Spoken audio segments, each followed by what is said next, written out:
Who says bigger is always better? Sometimes buyers want something a little bit smaller, and this is a 2024 Fiat 500e. It's a smaller EV, but it's affordable and it has cool retro styling. And today we're gonna review the interior.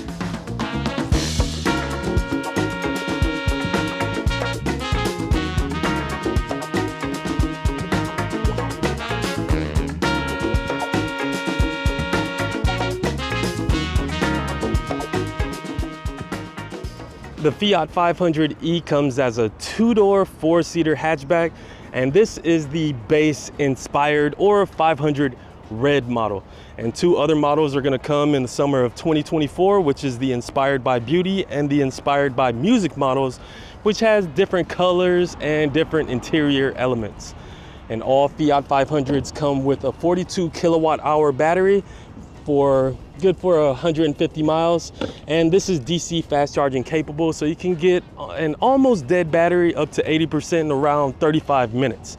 And it only has 118 horsepower, which isn't a lot, but it weighs under 3,000 pounds, and this is mostly going to be used as a commuter and an easy driver that's easy to park, and it's affordable, getting you into that EV realm.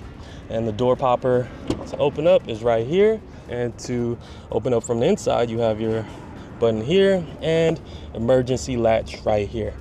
And you get some fabric up top, plastic at the bottom, and a split door bin situation with the narrow and shallow door bin in the back and something a little bit wider up front, good for a small water bottle.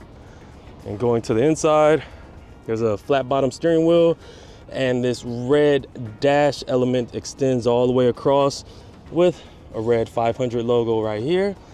And you can see there's no sunroof in this model, but you get 500 red on the back of your seats, and these are cloth seats. And you also get Fiat embossed on the back and also on the bottom of the seats. And these are manually adjustable. There are no power operated seats for the 500e. One cool note, a little hidden gem, this is made in Torino, as you see on the door handle. And to get it started up, start stop button is right here. You press it, starts right up. And this is a 7-inch digital display for the driver, and it's controlled with these buttons right here on the steering wheel. And you get some different options for your display. And you also have your call buttons, and in typical Stellantis fashion, you have your volume control and radio tuning buttons on the back of the steering wheel as well.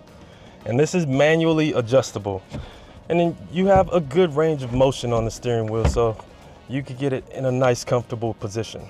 There's plenty of headroom in here, not a lot of leg room, because the seat could go a bit farther back for taller folks.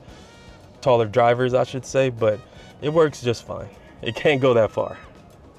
And you have your door lock and hazard lights, physical switches for your HVAC controls, and your drive mode selector. And throw it in reverse, and you can see the backup camera. It doesn't extend the full amount of the touchscreen, which is a bummer, but on this trim you do get parking sensors back here, which is nice. Go back in the park, and in between the HVAC controls and the drive mode selector, you have your wireless charging station here and a USB-A port right here. And you have some voided space, which is good for the one cup holder that's available. Now, this is the only cup holder in the front, so if you and your passenger have a drink, you're gonna have to fight over who uses that. And this is the parking brake, volume knob or volume switch, and your drive mode selector. And you have to hold this down. If you tap it, it's not going to go into the next drive mode. So when you hold it down, it goes into 3 different modes. You have normal, you have range, and you also have Sherpa. Range is more of like a one pedal drive mode, and Sherpa puts the 500e in its most economical setting, so it shuts the HVAC controls off and your speed is limited. So let's throw it back into normal because it's hot in here. But besides that, this has some storage in the center compartment as well. This is fairly deep here. And you also have some storage for change and your key fob down at the bottom with a USB-A and USB-C port and a 12-volt charge outlet. But this is the front. Let's check out the rear. So for those designated to the rear seats, it's really easy to get in. You have a grab handle right here on the shoulder of the front seats. You pull it and it folds and slides. And it's a decent amount of room to get in, but there's not a lot of room in the rear itself. For tall passengers, not a lot of headroom. I would say this is great for small children and just smaller passengers in general. This seat is set for my ideal driving position, and as you can see, there's not a lot of space for legs. And back here, you don't get any charge ports or AC vents, and you get one cup holder. So 2 total cup holders in the Fiat 500e. And if you need to access the rear cargo area, there's a button right here on the back of the back seats, and you can access it that way. And speaking of which, let's take a look at the cargo area. So to open, there's a popper right here. And to close it, you have a cute little grab handle right here. And back here, it's 7.5 cubic feet of space. And there's no underfloor storage, and there's no front either. You do get your charge cable storage and your tire repair kit. And you get a shelf up top.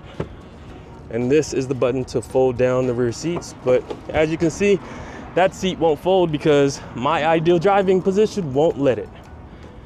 But there is the interior review of the Fiat 500e. So if you're not worried about range, you're not hauling lumber, and you just need an affordable EV to commute in the city, check out the Fiat 500e.